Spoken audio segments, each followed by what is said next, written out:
Celestia's Secret Room by Natural Born Derpy. Twilight Sparkle watched curiously as the bead of sweat rolled down the guard's cheek. He had just said something he wasn't supposed to, and has shut his mouth with an audible click. What was that about a secret room you just said? Twilight asked casually, or as casually as a curious Twilight could, which wasn't very much. Or, as I think you put it, Princess Celestia's secret room? The nervous guard fixed his eyes on the wall dead ahead of him. He budged not an inch. I can still see you, you know, Twilight told him. Just because you stand real still doesn't mean you turn invisible or anything. And I know Canterlot's guards aren't anything like Buckingtrap Palace guards who stand around all day like chunks of rock. It's fine. Really, you can drop the act. Regardless of her encouraging words, the guard continued his statue impersonation. Now Twilight was getting worried about whether he was even daring to breathe anymore. Twilight's shoulders slumped. Fine. You want guaranteed protection? You got it. Diplomatic immunity is on the way. Whatever you say today stays between us. Okay? If something bad happens due to what you say, I'll take all the blame. Every last itty-bitty bit of it. I promise. Sound good? Twilight ground her teeth together when the guard did not answer her. She sighed. And every second Friday you can now have off. The guard finally looked in her direction. And every Thursday will now be pizza day in the guard cafeteria. Finally, the guard's rigid jaw moved to speak. With unlimited salad bar privileges? Twilight smiled. She said, Absolutely. While in the back of her head, she truly had no idea if any of that would really even be possible. Yet it mattered not. Delicious answers now. Horrible worry later. The once again movable guard pulled Twilight into a nearby broom closet and lowered his voice. Fine. You heard correct. You asked where Celestia was, and I guess I wasn't thinking when I blurted about her secret room, but... He stopped himself and started again. So, you've really never heard about secret rooms before? Twilight shook her head. Nope. And, sorry to correct you right off the bat, but shouldn't they just be considered secret rooms? There's really no need to double up on the secret tag. That if the room in question is secret, and what is inside it is also a secret, the guard continued breathlessly. Look, the only reason I said anything about it at all is because I thought you already knew. It's just sort of an unspoken thing around Canterlot Castle. All the princesses have secret rooms inside their castles. One room for one princess. That's just a fact. What exactly is inside each room? Yes? Twilight asked, her eyes bulging from their sockets. His secret. Twilight suddenly felt like a deflated balloon. That's it? A secret room full of secrets? Well, where is it then? Somewhere in the castle, obviously. The guard glanced down at his armored hooves. I dare not say any more. Twilight played her final trump card. Ice cream bar. Unlimited toppings. The guard gulped dryly, then told her all he could.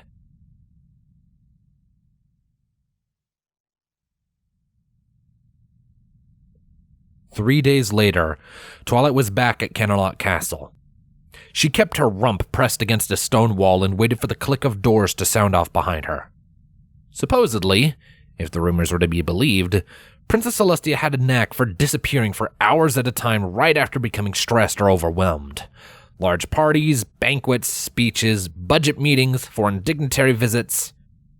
Celestia would always handle the event, whatever it was, with grace and ease, and then tell her assistant she would rest for a short while. Only in this case, rest meant disappear entirely. Now all Twilight had to do was wait until Celestia got into one of those moods and follow her right to her secret room. Or her secret room, as the guard had strongly suggested. The snap of doors pulled at Twilight's attention. She made not a peep and listened intently. Celestia's heavy hooves clacked noisily against the floor as she made her way down the hall. Only one set of hooves, though. Her assistant had already been dismissed, it seemed.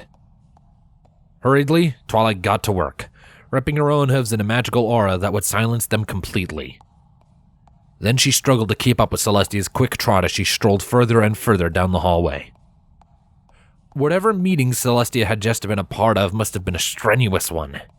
Even from a safe distance away, Twilight could hear Celestia muttering something about overly expensive pizza lunches with never-ending ice cream. Twilight's immense brain had to work overtime once they entered Canterlot's cavernous basement.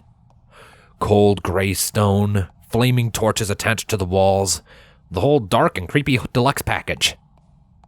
Twilight counted 45 lefts and 21 rights before Celestia finally came to a final stop in the middle of a barely lit hallway. There were no doors, no gates, or anything at all in sight. Until Celestia sighed aloud. A full-bodied one. The kind one can only let out when they know no one else is around. Or in this case, believe no one else is around. And just like that, a door appeared on the wall. One made of light that Celestia immediately disappeared into. Before Twilight could even blink in astonishment, the door shield shut again, leaving Twilight alone and once again able to make some noise.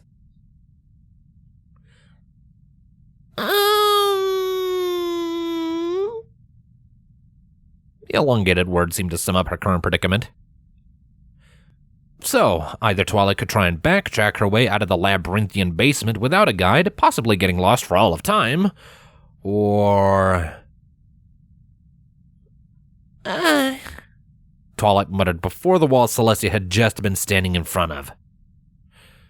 When nothing appeared there, Twilight added more misery to her sigh. No deal, no door. Then Twilight thought about the mountain of paperwork back at home she'd completely ignored the last 3 days. The hours of work it would take to complete, the sleepless nights, the quills and ink bottles and endless rolls of paper she would need, how organized she would have to be in order to possibly get it all done in time. But that only made her squeak in excitement. Then she thought about all that paperwork coming to an end, and she let out the longest and loudest sigh she could muster. And it clearly did the trick as the hidden door reappeared before her.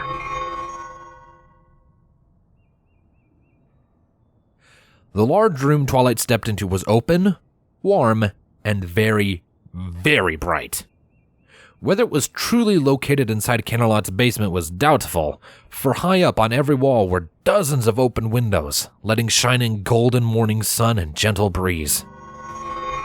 At first, Twilight could understand wanting to disappear to such a place when things got too stressful. Yet there was far more in the room than just tall walls and windows.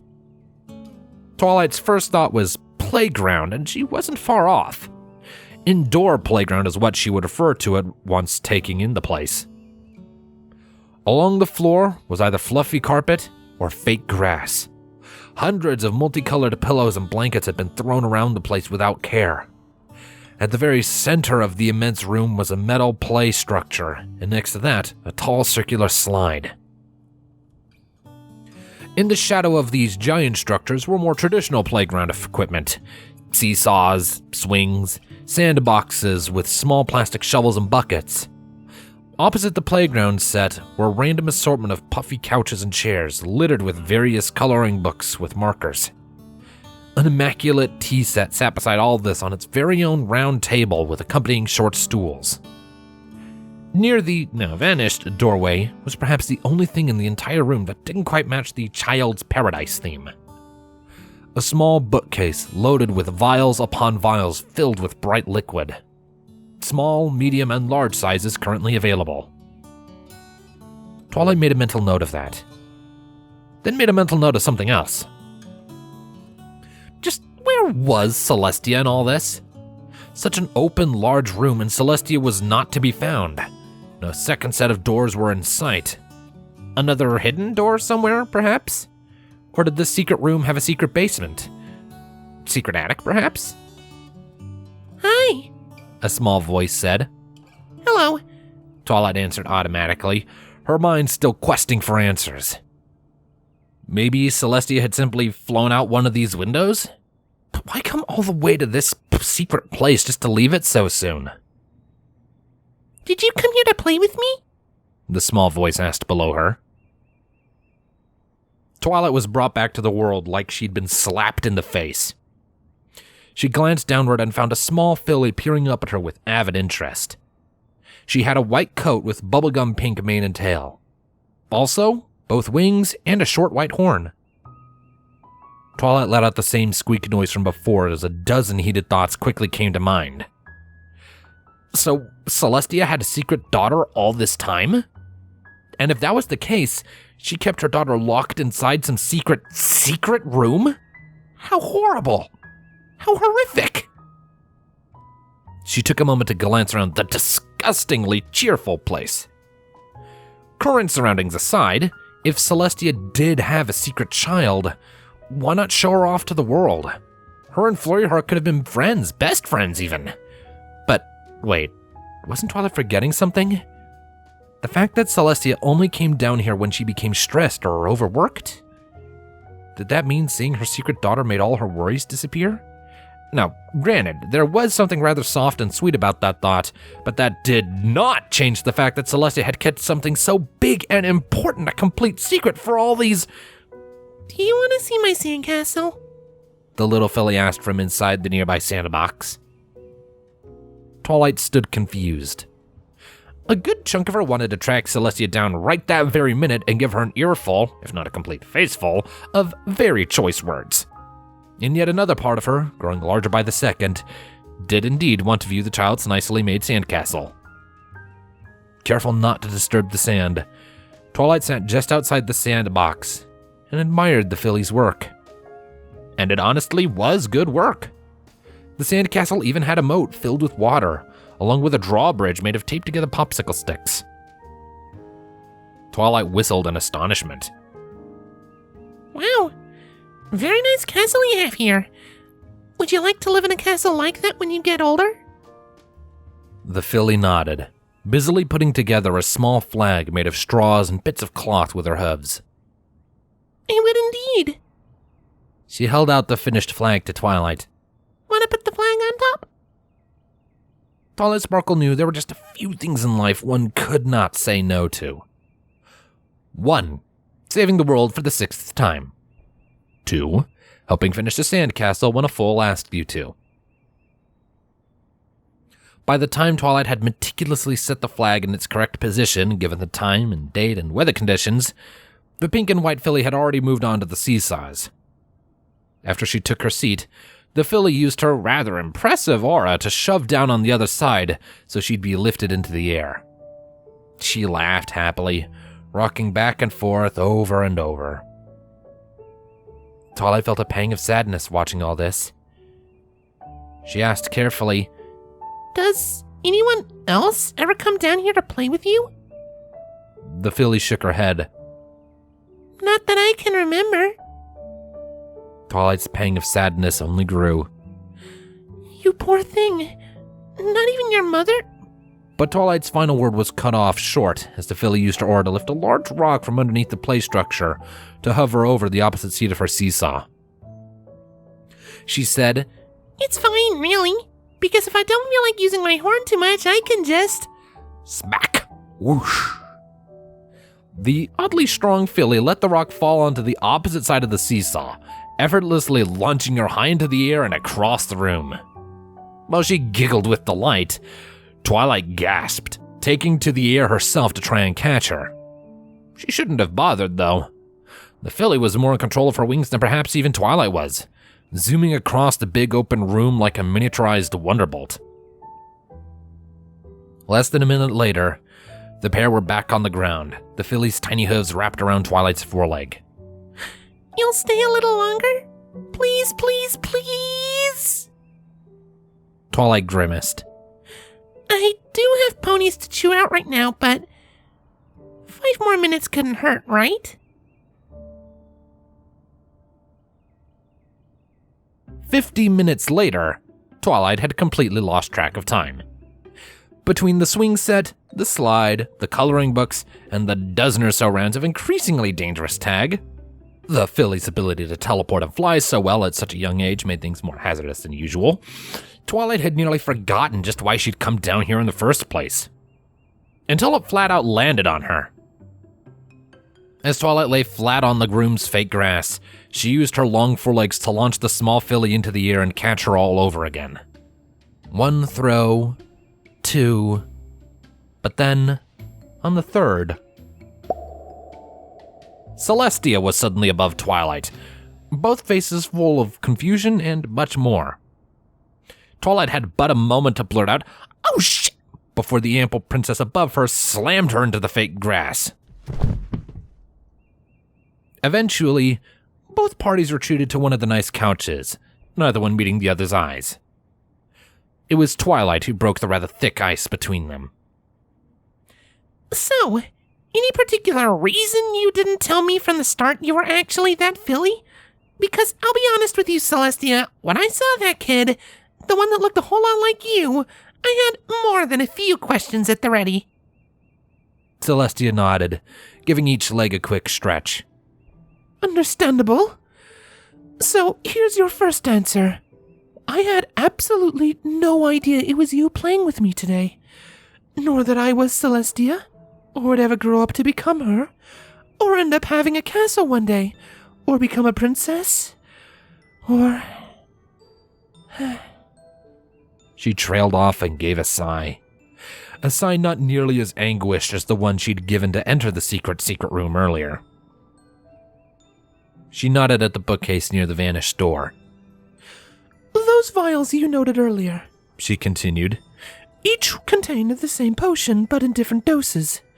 The smallest one gives me about half an hour, medium 1 hour, and the largest around 2 to 3 hours.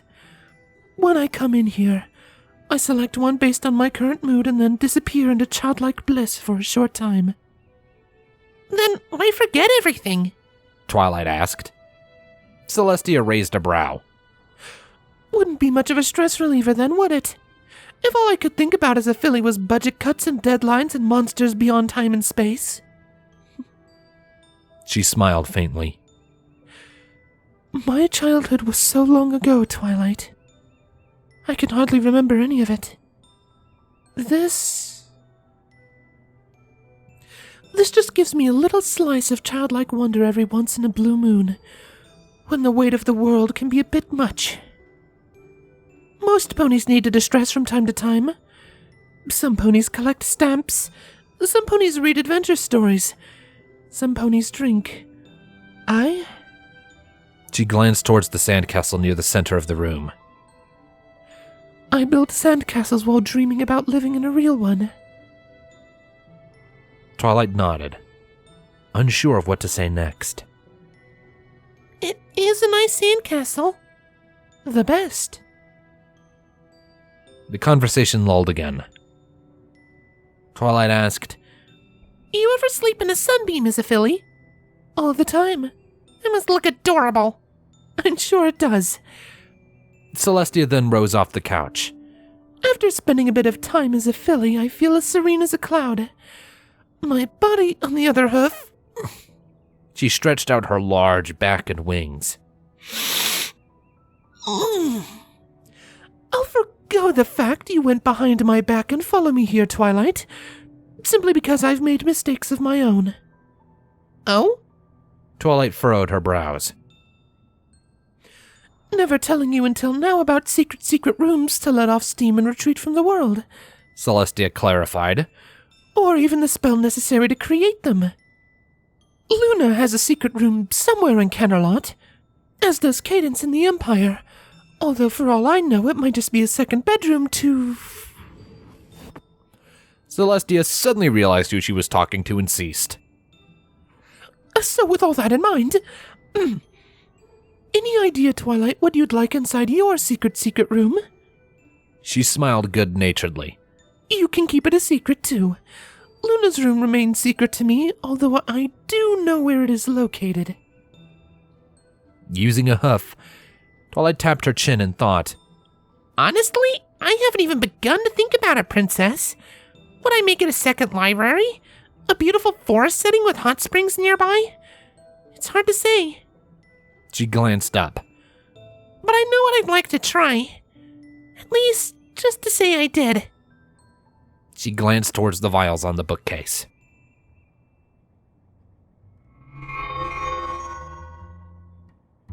Princess Luna entered the room through the blinding white doorway and staggered where she stood. In her aura was a loosely held mug of something brown and strong-smelling. She asked openly, Hey, dear, your secret room have any bourbon left? Mine, sort of... It's a secret where it all went, it truly is. Her words faded as the two fillies in the room looked her way. They hurried off the play structure to greet the room's latest visitor. Play? The filly Twilight asked. Play! The filly Celestia demanded. Luna blinked heavily, glancing from her cup to the set of fillies and back. Then she drained what remained of her drink and belched. Fine. First game, hide and seek. I shall hide in plain sight on top of that rather comfy-looking armchair, and you two shall seek. Seek out what? More bourbon. Maybe some ice, too. And snacks. Correction! Snacks first. And some super small cupcakes as well. I want to watch you two eat them, for it will be adorable! And so it was.